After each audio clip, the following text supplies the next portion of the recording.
You think you know what loyalty means? You think you'd recognize betrayal when it's staring you in the face? I used to think that too. This isn't just a story about war or family or secrets buried in silence. It's about how far someone will go to break free from chains they didn't choose, and what it costs when the people who should protect you are the ones holding the knife. If you stay, I'll tell you everything. The whispers, the lies, the night I should have died, and what I did next. So hit that like button, subscribe to the channel, and tell me in the comments, what would you do if the people you trusted most wanted you gone? My name is Emily Carter. I'm 27 years old, born and raised under the blistering sun of Austin, Texas. People say that where you come from shapes who you are. If that's true, then I was forged in a house made of steel, polished on the outside, cold on the inside. I grew up in the shadow of a legend. His name was James Carter, but I just called him my brother. The name James carried weight in every room, like the sound of boots on concrete.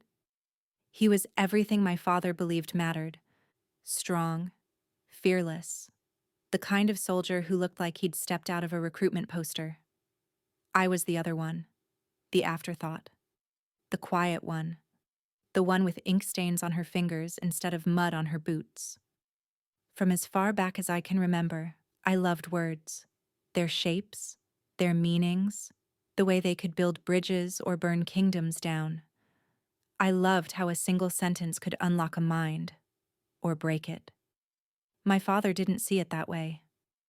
Books don't win wars, he'd say, his voice sharp like the edge of his metals. You want to matter, Emily? Learn how to fight. But I didn't want to fight. Not like that. The only person who seemed to understand was my mother. She had this way of looking at me, like I wasn't invisible, like maybe the world wasn't a battlefield but a conversation, and words were the bullets. I remember sitting on the porch with her, the Texas heat pressing down, her voice calm as she said, "Emily, never forget. Understanding someone is the most dangerous power you can have." I believed her. I still do. But then she was gone, and when she left, the house went silent, except for my father's orders and the sound of James becoming everything I could never be. I stayed anyway. For years, I tried to fit into a uniform I was never meant to wear, tried to earn the kind of love that had terms and conditions, until the day I stopped trying. I left for college, luggage full of books, head full of foreign sounds and syntax. I disappeared into a world my father hated. Languages became my armor, cultures my weapons.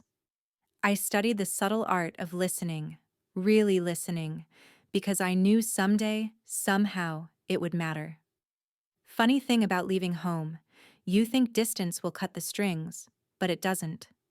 The strings stretch, tangle, pull at you from thousands of miles away. Every call from my father was another reminder that, no matter what I achieved, I was still a disappointment wearing the wrong uniform. I thought I'd buried that part of my life. I was wrong. Years later, I walked into a recruiting office and signed my name under the same flag that raised my brother. Not for glory, not for my father. For me. For that quiet little girl who once sat on a porch and dreamed of being seen. People think decisions like that happen in a blaze of courage. Mine didn't. It was quiet, almost unremarkable. Just a pen on paper, a signature in black ink. And yet, it felt like setting a match to everything I'd been told to be. The army didn't know what to do with someone like me. I wasn't built for the front lines. My weapons were dictionaries, not rifles. They gave me a desk, a headset, and files full of voices I had to dissect. I didn't mind. Words were still the battlefield. I just had to prove it to them. Proving it turned out to be harder than I thought. They called me Whisper. At first, it was a joke, because I spoke softly, because I didn't bark orders or slam my fists on tables. To them, quiet meant weak. They didn't understand that whispers can cut deeper than shouts, if you know where to aim. I learned to live with their laughter, their sideways glances. What choice did I have? You can't argue people out of ignorance. They have to trip over the truth themselves. And then came the night that changed everything. It was late. The building was empty except for the hum of machines and the taste of stale coffee on my tongue.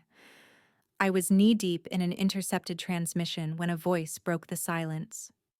You know, most people don't choose this kind of loneliness. I looked up. A man stood in the doorway. Tall, dark hair, glasses that caught the fluorescent light. I didn't know his name then, but I'd come to learn it. And not just the sound of it. I'd learn what it meant. He held up a pizza box like a peace offering. Figured you'd forgotten dinner. That's how it started. With a box of greasy slices and a question that wasn't really a question. And for the first time in a long time, I felt like someone saw me. Not the soldier, not the disappointment, just me. I didn't know then how much I would need that. How much I would need him. Because the past has a way of finding you. And mine was already on its way. The first time I stepped into the operations building, the smell hit me before anything else.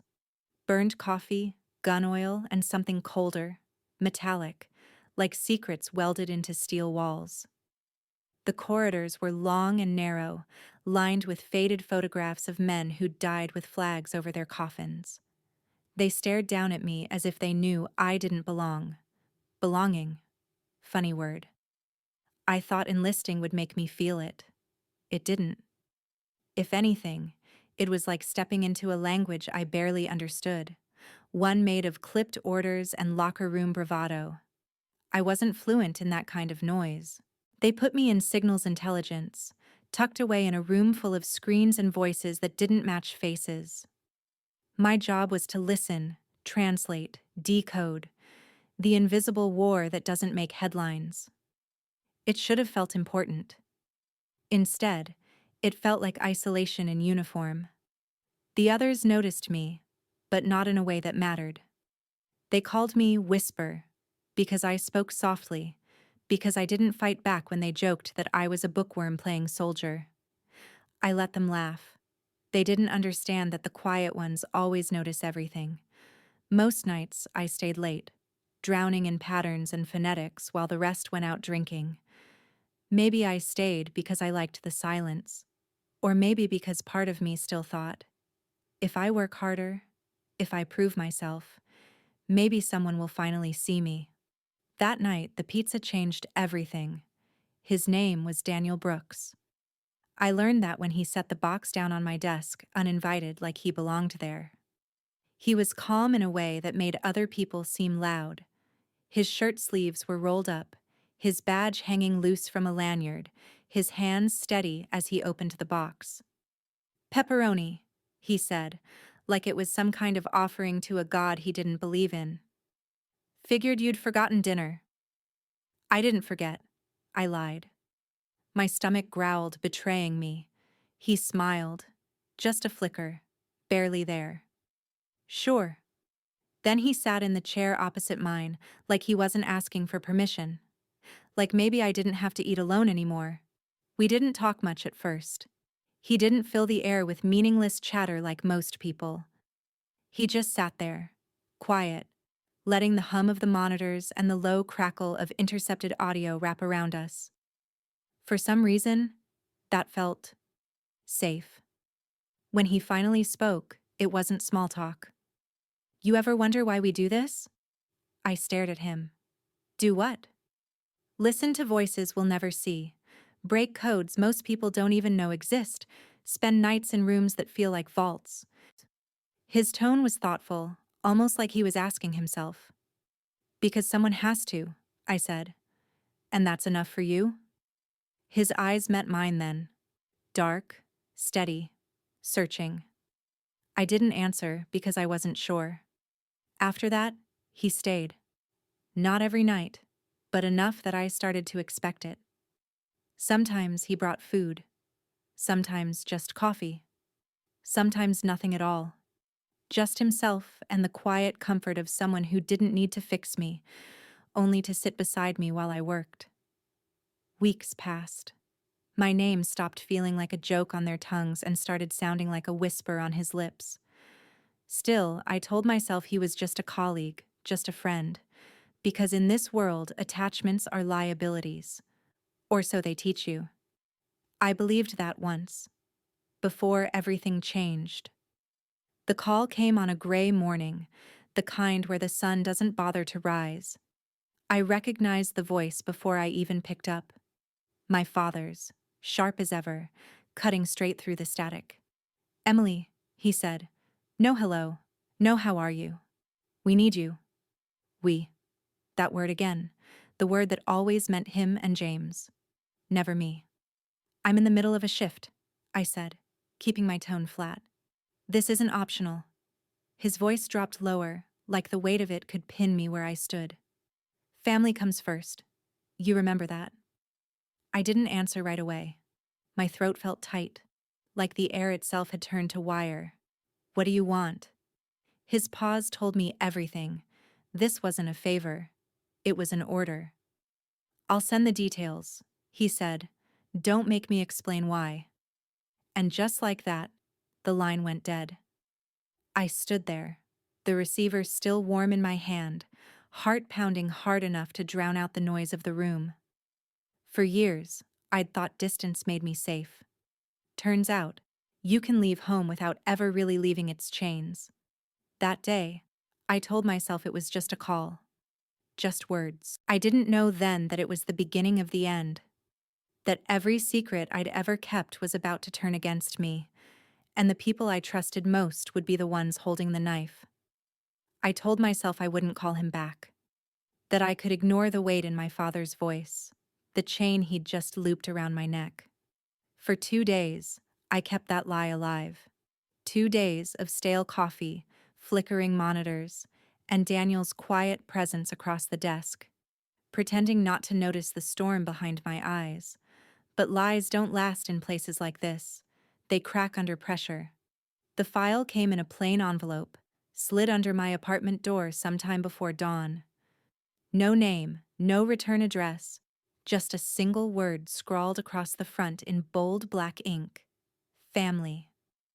Inside were coordinates, a name I didn't recognize, and instructions written like orders, though no insignia marked the page. It didn't matter. I knew his handwriting. I'd spent years watching him sign commendations and reprimands with that same sharp, uncompromising stroke. "We need this done." Quietly. The silence in my apartment felt suffocating, like the walls were leaning in to listen. I could almost hear his voice even when I wasn't reading the words. "Don't ask questions you don't want the answers to." But I asked anyway. When I slid into my chair that morning, Daniel looked up from his screen.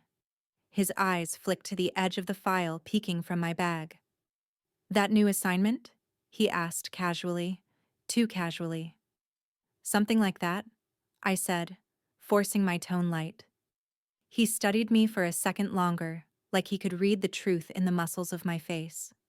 Then he nodded and went back to typing, but I felt his silence pressing against me like a question he wasn't sure I'd answer.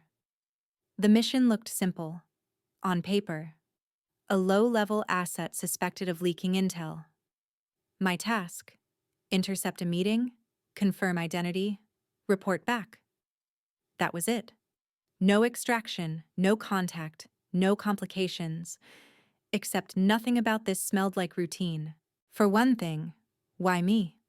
There were a dozen people who could run field ops better than I could.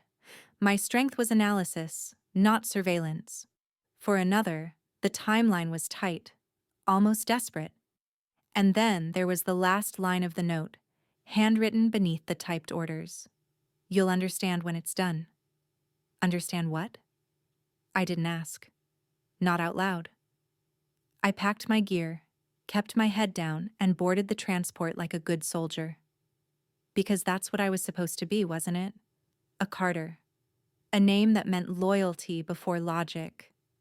The city we landed in was gray with rain, the kind that slicks the streets and makes strangers look like ghosts under neon lights. I followed the plan to the letter, checked in with local contacts, set up the observation point, waited. Hours ticked by, punctuated only by the hiss of water against concrete and the occasional burst of static in my earpiece. And then, everything went wrong. The first sign was the silence. Comms died without warning, just a sharp click, then nothing. My gut tightened. Training kicked in. I reached for the secondary channel. Dead. The second sign was the movement, a shadow breaking from the alley, then another, then two more. They weren't locals. They moved too clean, too coordinated. My pulse spiked. I didn't wait to confirm. I ran. Boots pounding against wet pavement, heart slamming in my chest like a warning bell. I cut down a side street, vaulted over a rusted gate, felt the sting of metal slice my palm. Behind me, voices barked in a language I didn't need to translate to understand. Don't let her get away. The shot came a second later, sparking off the wall inches from my head. Another, closer this time. The alley was a dead end. Of course it was. I spun, gun in hand, but they were already there. 3 shapes fanning out like they'd rehearsed this. Which they had. Because this wasn't random. This was a setup. My mind raced through the intel, through every line of that damn note, and then it hit me. The way they moved, the precision of it. This wasn't an enemy op. This was surgical. Clean. Internal. My family hadn't sent me here to succeed. They'd sent me here to disappear. The first one lunged. I fired.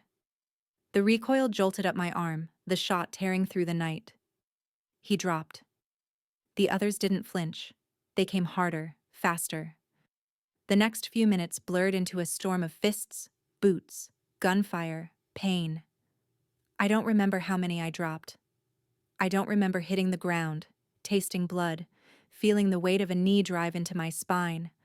What I do remember is the sound, low, cold, final, of the man leaning down to my ear and whispering, "Your father says goodbye." Then everything went black. When I woke, I was in a room I didn't recognize. My head throbbed, ribs screaming with every breath. A single bulb swung overhead, throwing shadows across peeling walls.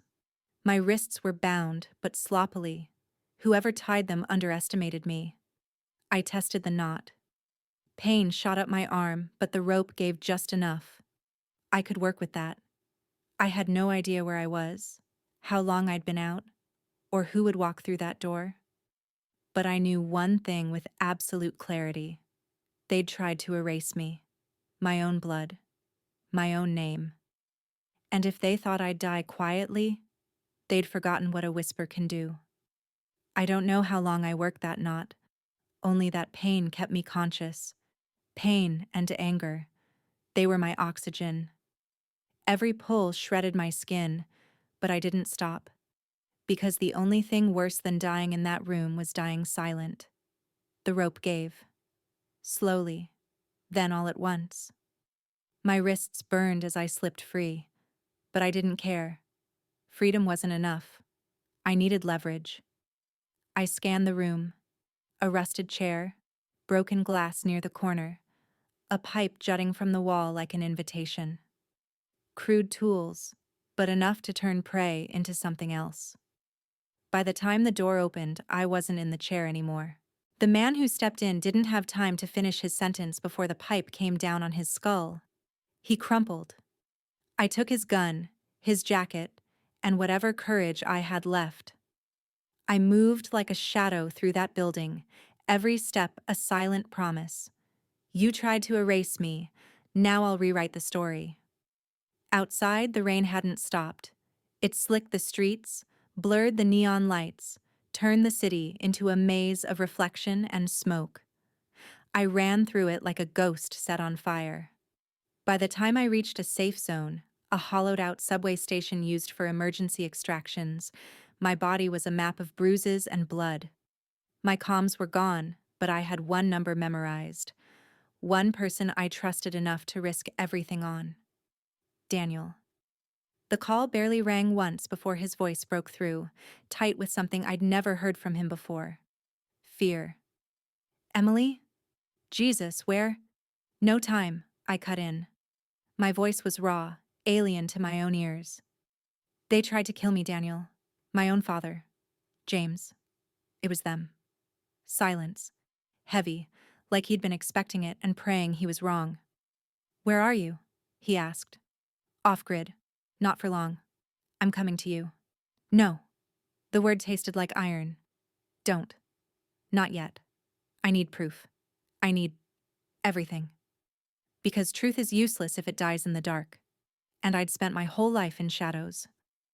Daniel didn't argue. Instead, he said, "Meet me in 2 days. You know where." Then the line went dead. For the next 48 hours, I didn't sleep. I moved like smoke, pulling threads no one wanted found, emails hidden in encrypted vaults, financial trails masked behind shell accounts, voice recordings buried in classified archives. Daniel's digital fingerprints were everywhere, guiding me, unlocking doors I didn't even know existed. When it was over, we had enough to burn an empire. Enough to make sure they could never bury me again. But power like that needs a stage, and there was only one stage big enough. The ceremony was grand, the kind of theater the military loves.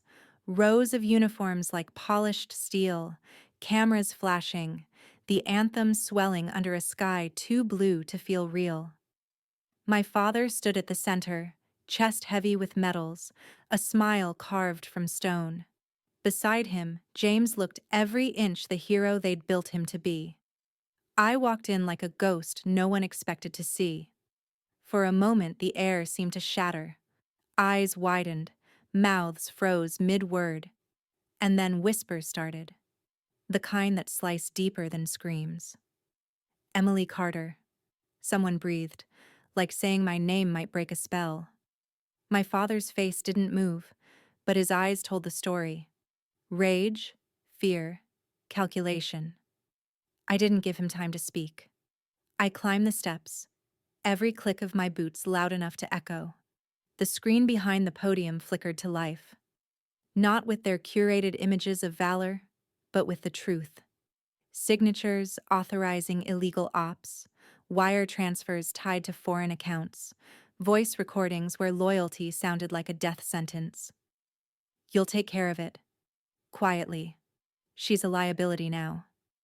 My father's voice, stripped of power, played over the speakers like a confession to the world. Gasps rippled through the crowd. The anthem died mid-note. For the first time in my life, I watched a man built on control lose it completely. His jaw clenched, his hands trembled. James reached for him, but the MPs were faster. And me? I just stood there, calm in a storm I'd spent a lifetime weathering. It didn't end there, of course. There were hearings, trials, endless headlines dissecting the fall of a family once worshipped like royalty. My father lost everything, his rank, his reputation, the empire of fear he'd built brick by brick. James, too. People asked if it felt like victory. It didn't.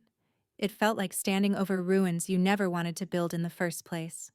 In the weeks that followed, I walked away from the field, from uniforms, from the name Carter. I kept only what mattered, the part of me I almost let them kill, the voice that whispers instead of shouts, the mind that turns words into weapons. Now I teach. A small classroom, walls lined with books in a dozen languages, the kind of quiet my soul had always craved.